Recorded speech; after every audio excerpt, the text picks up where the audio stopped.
The public and consumers are the ultimate end users of all the animal products that get produced. And we talk a lot about sustainability in terms of the environmental impacts and resource use of systems, but we don't so much talk about sustainability in terms of the public acceptance of these systems, the awareness of production diseases within them, and the acceptability of the different interventions the project's developing.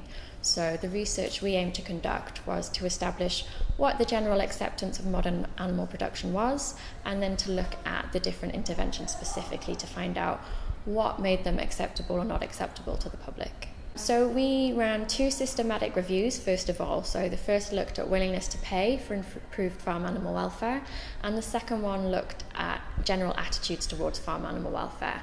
And we were interested in looking at what the public thought as a whole, and to see how much of that data related to production diseases in the first instance.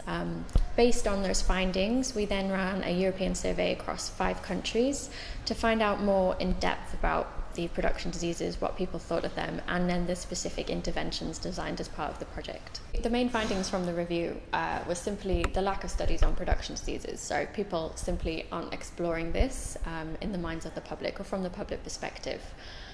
In relation to farm animal welfare, it raised 2 main concerns for the public. So intensive production systems were viewed as unnatural, so they didn't let the animals perform their natural behaviours or have access to the outdoors, or they perceived them as having less humane treatment from the animals through stockmanships.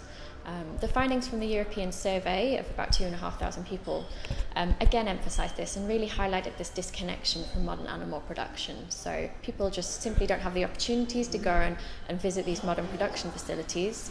They don't know anybody who works within these systems, and they don't really know where the products they eat are coming from. So, for example, for the pig survey, over a third of people thought that they weren't eating products from these systems, where this clearly isn't the case from market data, and it doesn't really match up. So there's a real big disconnect going on.